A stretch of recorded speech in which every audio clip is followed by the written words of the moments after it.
लेकिन जो ऊपर जा रहा है वो ऊपर ही जा रहा है और गरीब तो गरीब होता ही जा रहा है, किसान कमजोरी होता जा रहा है। लेकिन हम संघर्ष करते हैं सिस्टम से, लेकिन चुनाव आते ही हम भूल जाते हैं। ये देश के अंदर संविधान, इस संविधान के आधार पर हमारा देश चलता है और संविधान में प्रावधान कर रखा है। और हम कहते हैं कि हमारा देश लोकतांत्रिक है, मतलब जनता का राज है। पहले राजा रजवाड़ों का होता था, अंग्रेजों का होता था। राजा बेटा बाप है, उसका बेटा ही राजा बनता, उसका पोता ही राजा बनता। और ये लोकतंत्र है, लोकतंत्र में जनता का राज है। तो सारी जनता तो विधानसभा लोकसभा में नहीं जाती है, लेकिन इस जनता को एक चाबी दी है लोकतंत्र की, इस देश की एक महत्वपूर्ण चाबी दी है। और वो चाबी एक मत है, हमारा वोट है।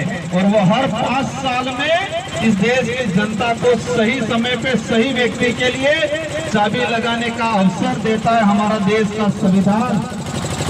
लेकिन वो अवसर हम गवा देते हैं, उस महत्व को, उस चाबी को हम नहीं पहचान पाते। मैं आज जो खड़ा हुआ, मैं राजस्थान में जीत के गया तब मुझे पता चला कि राजस्थान से मैं सबसे कम उम्र का विधायक राजकुमार हो।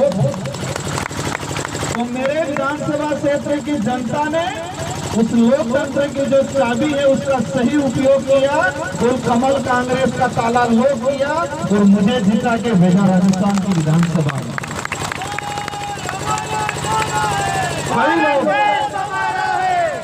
कई लोग कहते हैं, जब मैं चुनाव में प्रचार में घूमता था, मैं टी शर्ट में ही घूमता था।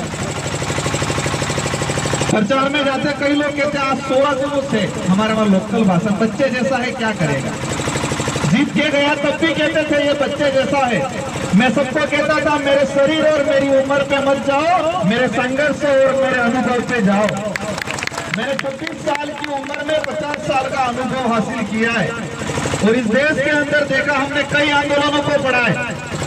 देश के अंदर समाज के हित में, SC SC OBC के हित में, किसानों के हित में, देश की आम जनता के हित में जो कानून आए वो आपके जैसे संघर्षशाली लोगों की वजह से, हमारे जैसे संघर्षशाली लोगों की वजह से कानून आए। आज देश के अंदर कई पार्टियां बाय लूटती है। देश के अंदर हम देखें, फॉरेस्ट राइट एक्ट है, सूचना का अधिकार है, खाद्य सुरक्षा जो अधिनियम आया, रोजगार गारंटी आई, वो किसकी देन है। देश के अंदर आम पब्लिक को फायदा पहुंचाने के लिए, आम पब्लिक के लिए जो बेनिफिट वाले कानून आए। हम कहते हैं हमारे देश में रोजगार गारंटी अभी विशेषकर चलता है, हर गरीब को कहीं के रोजगार मिलता है। वो 2004 के 5 के आसपास जब यूपीए की सरकार बनी और उस सरकार में क्षेत्रीय पार्टियां जीत के गई और क्षेत्रीय पार्टियां और सोशल एक्टिविस्ट ने सरकार को कहा कि ये कानून बनना चाहिए तो हम समर्थन करेंगे, इसलिए रोजगार गारंटी आई, सूचना का अधिकार आया। हर एक आम व्यक्ति किसी विभाग की कोई जानकारी है, एक निश्चित समय में एक RTI लगा के वो जानकारी प्राप्त करने का कानून बना। वो कानून किसने बनाया? वो कानून सोशल एक्टिविस्ट और उस समय जो क्षेत्रीय पार्टियां गई थी हमारे लोकसभा में, सरकार को समर्थन दिया था, उन्होंने मांग की। फॉरेस्ट राइट एक्ट जो आया, अभी हमारे पूर्ववक्ता शिक्षा का अधिकार की बात कर रहे थे। शिक्षा का अधिकार की भी जो डिमांड थी, जो साउथ में क्षेत्रीय पार्टी आई, उन्होंने शिक्षा के अधिकार की डिमांड की और आज देश में शिक्षा का अधिकार कानून बनाया। हालांकि ये बात अलग है, वो 2 साल की जिम्मेदारी ली या 3 साल की ली, लेकिन वो डिमांड जो थी वो इस देश के सोशल एक्टिविस्ट और इस देश की क्षेत्रीय पार्टियों की मुख्य भूमिका थी। मैं ये बात इसलिए बताता हूँ कि हमारे लोग कहते हैं, मुझे भी सुनना पड़ा कि ये तो निर्दल या छोटी पार्टी से जाएगा, इनका बड़े जर्नी है, उनका क्या होगा। एक मानसिकता बैठी हुई है कि राष्ट्रीय पार्टियां, बड़ी पार्टियां वहीं जाएंगे, वहीं टिकट मिलेगा, वहीं जीत के जाएंगे और वहीं से कुछ होगा, वो बात अलग है। लेकिन मैंने जो समझा आज तक इस देश के अंदर जितने भी समाज हित में, गरीब हित में जो कानून आए वो क्षेत्रीय पार्टियों की मेहरबानी से आए। और राजस्थान के अंदर भी बात करें, हम 2 विधायक चुन के गए एक क्षेत्रीय पार्टी से, और राजस्थान के अंदर एक कानून बना। अभी क्या कानून बना? उस कानून के तहत आने वाले बजट का कई नेता मजे भी मारेंगे, अधिकारी भी मजे मारेंगे। हमने महाराष्ट्र पैटर्न के तौर पे इस राज्य की मैं एसटी वोटर, अधिकतर मेरा बाहुल्य क्षेत्र है, मैं आदिवासी वोटरों से गया तो हमने मांग की कि राज्य के अंदर महाराष्ट्र पैटर्न की तर्ज पे एसटी एससी के लिए अलग से बजट का प्रावधान होना चाहिए। और सीएम साहब को मजबूरन लाना पड़ा और आज अभी बजट के अंदर एसटी एससी के लिए 1,000 करोड़ का अलग से बजट का प्रावधान किया। ये कानून बना एसटी एससी के लिए, ये किसकी मेहरबानी से आया? हमने समर्थन दिया तो सरकार को लाना पड़ा। मैं आप सबके ये बात इसलिए दोहरा रहा हूँ क्योंकि हमारे लोगों के दिमाग में है कि पार्टी महत्वपूर्ण है, टिकट मिलेगी वो नेता बनेगा। हमारे देश के संविधान में टिकट महत्वपूर्ण नहीं है, पार्टी महत्वपूर्ण नहीं है। देश का जो संविधान है उस संविधान में वोट महत्वपूर्ण है, ना कि टिकट महत्वपूर्ण है। टिकट से एमएलए बन के नहीं जाते, वोट से एमएलए बन के जाते हैं। लेकिन हमने दिमाग में डाल दिया है टिकट मिल गई इसलिए एमएलए बन गया, टिकट मिल गई इसलिए एमपी बन गया। संविधान के अंदर टिकट का, पार्टी का कोई हवाला नहीं है। संविधान के अंदर ये देश चलेगा तो देश में जनता की भागीदारी रहेगी और जनता को अधिकार दिया है हर 5 साल के अंदर अपना मत देके अपने क्षेत्र का अपना लीडर चुनने का। जो अपनी बात आज हम चिल्ला रहे हैं, किसानों के लिए कोई नहीं बोल रहा है, क्लेम के लिए कोई नहीं बोल रहा है। क्यों बोलेगा? वो आपके प्रति उत्तरदायित्व नहीं है, वो पार्टी के प्रति उत्तरदायी है। क्यों? क्योंकि हमने दिमाग में डाल दिया है पार्टी टिकट देती है वो एमएलए बनता है, तो टिकट कहां से मिलेगी? पार्टी देगी। और जिसको पार्टी टिकट दे देती है हम मानसिक रूप से आधे तो ऐसे ही हो जाते हैं और हम उधर ही वोट दे देते हैं। तो किसके प्रति नेता उत्तरदायित्व होगा? टिकट के प्रति, पार्टी के प्रति, जनता के प्रति, वोट के प्रति उत्तरदायित्व नहीं होगा। हर नेता को यही डर रहता है कि मेरी पार्टी मुझे वो टिकट नहीं देगी। किसी नेता को ये डर नहीं होता है कि मेरी जनता मुझे वोट नहीं देगी, ये डर नहीं होता। और जिस दिन ये डर लाए कि मेरी जनता मुझे वोट देगी नहीं देगी, ये डर जो घुसा, उस दिन आपका नेता विधानसभा लोकसभा में जाके किसान के लिए, क्लेम के लिए बोलेगा। तो आपको वो डर पैदा करना है, एहसास कराना है कि टिकट से एमएलए नहीं बनता पर वोट से एमएलए बनता है, ये एहसास कराना पड़ेगा। टिकट से सांसद नहीं बनते, वोट से सांसद बनते, ये एहसास कराना पड़ेगा। तो आपके प्रति उत्तरदायित्व होंगे।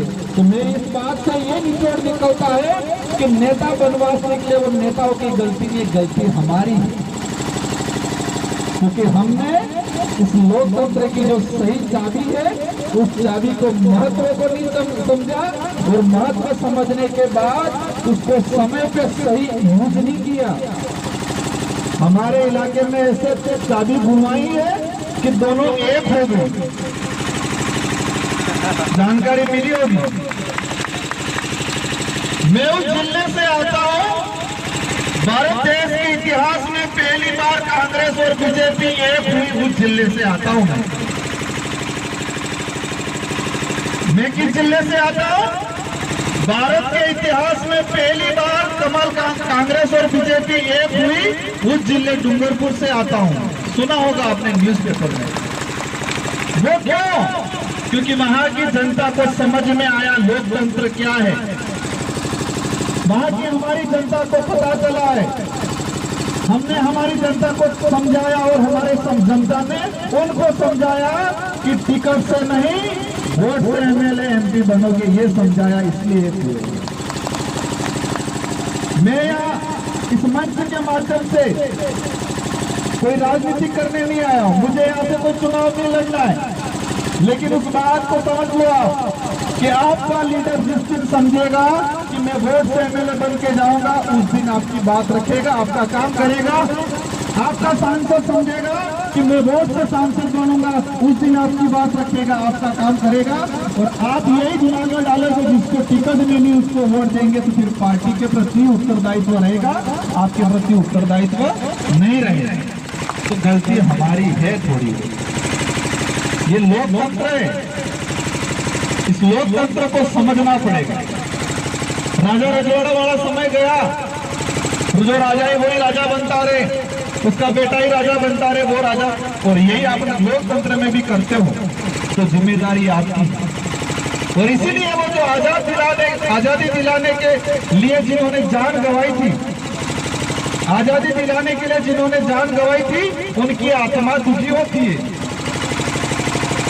देश के अंदर स्थिति क्या बन गई? अभी बारिश हुई, ओलावृष्टि हुई, हमारे लोग कितने भोले भाले रहते।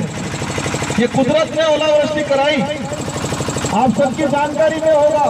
कैसी पॉलिसी बन रही, केमिकल से बारिश कराने का उन्होंने कोशिश की है। किससे? केमिकल से, ताकि किसान कमजोर हो, बार बार उसकी फसल खराब हो और बीमा कंपनियों को भी फायदा पहुंचे और किसान मजबूर होकर उस जमीन को बेच दे। ये पॉलिसी बन रही है। आपने कहीं पढ़ा होगा, ये सर्च करना मेरी इस बात को। कृत्रिम बारिश करने के, कृत्रिम वर्षा कराने की पॉलिसी चल रही है देश में, और ये बड़े बड़े उद्योगपतियों की पॉलिसी है। और हम यहाँ लड़ के मर जाएंगे, और उन उद्योगपतियों को दूध पिलाने का काम ये बड़े का पार्टियों वाले ही करते हैं। कभी हमारे अपने पूर्वजों से बुजुर्ग लोग मेरे से ज्यादा जानते होंगे, कभी इस समय मार्च महीना, इस बार देखा आपने, सभी महीनों में मुश्किल से एक महीना निकलता बारिश हो। क्या कारण है ये? देश के लोकतंत्र को ईवीएम ला के हैंग कर दिया। देश के किसानों की फसलें कृत्रिम वर्षा कराने की पॉलिसी चल रही है, और उसी का सैंपल है। देश में राज करने के लिए चुनाव आते, दंगे कराते हैं, किसानों को कमजोर करने के लिए कृत्रिम वर्षा भी कराएंगे आने वाले समय में, अभी भी हो रही है। ये बातें कई जनों को यकीन नहीं होगा, पर सच है ये। तो आज मैं इस मंच के माध्यम से यही कहना चाहूंगा कि आपकी जो मांग है कि फसल बीमा क्लेम मिले, किसानों को दिन में और 8 घंटा बिजली मिले, उसका मेरी ओर से पुरजोर समर्थन करता हूं। और आपको एकजुट होना है, और हमारी जब भी जरूरत पड़े हमें याद करना, हम आपके लिए आके खड़े रहेंगे। और जो युवा साथी हैं, युवा साथी हैं, उनको कहना चाहूंगा मैं, देश के इतिहास उठा के देखो, देश को आजादी दिलाने में युवाओं का योगदान था सबसे बड़ा। बुजुर्ग लोगों ने मार्गदर्शन दिया, और देश की आजादी दिलाने में युवाओं का सबसे बड़ा योगदान था। तो इस देश को बचाने में भी युवाओं का योगदान होना चाहिए। आप जगो, आप सोशल मीडिया पे काम की चीजें देखो, हमारे देश के युवा और हमारे क्या स्थिति बन गई, जो काम की चीज नहीं है।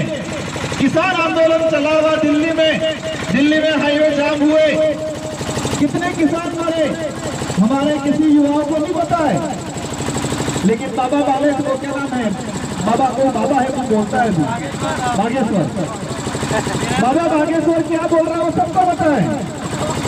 पता है कि नहीं पता है? क्या वो काम की चीज है? किसान आंदोलन चला, किसान आंदोलन में कितने लोग मरे, कितने मुकदमे हुए, किसी को पता है? बाबा बालेश्वर क्या बोल रहा है वो पता है। दीपिका पादुकोण क्या कपड़े पहनती है वो पता है। कंगना रनावत क्या कपड़े पहनती है वो पता है। लेकिन देश के साथ क्या हो रहा है, संविधान के साथ क्या खिलवाड़ हो रहा है, रिजर्वेशन के साथ क्या खिलवाड़ होता है, वो हम नहीं जानते। हमारा ध्यान भटकाने के लिए ही सोशल मीडिया से ऐसी चीजें परोसी जाती है, ऐसी चीजें ट्रेंड में लाई जाती है, ताकि देश का युवा असली जो मुद्दे हैं उससे भटक के इन फालतू मुद्दों पे ध्यान दे। ये पॉलिसी चल रही है, आपको समझना पड़ेगा। देश को खोखला कर रहे हैं, अंग्रेजों और मुगलों ने नहीं लूटा, इससे ज्यादा देश की जो वर्तमान सरकार है, वर्तमान उद्योगपति लूट रहे। देश को खोखला किया जा रहा है और देश को बचाने की जिम्मेदारी हम सबकी है। सरकारें आएगी, जाती रहेगी, योजना आएगी, छोटी मोटी, उसका सब कुछ होता रहेगा, लेकिन ये जल जंगल जमीन की लड़ाई है और जल जंगल जमीन नहीं रहा तो हम नहीं रही। आज इस इलाके में आया, मैंने सुना यहाँ पर एसटी की बात करें तो शहरिया कम्युनिटी है, भील है, मेड़ा है, अन्य है, आपस में लड़ा दिया है। शहरिया को लगता है कि मेरा फायदा ले रहा है और भील को लगता है शहरिया ले रहा है और मीणा को लगता है भील आपस में लड़ा है। फिर आगे जाते रहते ओबीसी वाला ले रहा है, फिर कहते एसटी वाला ले रहा है। ये छोटे मोटे मामलों में आपको उलझाया जा रहा है। मैं तो कहता हूँ किसान को हमको जमीन से जुड़ा हुआ है, भले वो किसी भी वर्ग का है, आप सबको एकजुट होकर मिल के लड़ना है। हमारा सबकी लड़ाई एक है, हमको आपस में नहीं लड़ना है। इन नेताओं की, इन पार्टियों की ये पॉलिसी रही है कि इनको आपस में लड़ाओ, छोटे छोटे मुद्दों के लोग, छोटे छोटे मुद्दों में उनको आपस में लड़ाओ और राज करो, ये पॉलिसी है। तो इन समझना पड़ेगा, इन लोगों को जो घर पे बैठे हो उनको भी कहना पड़ेगा। और हमको तो मैं कहता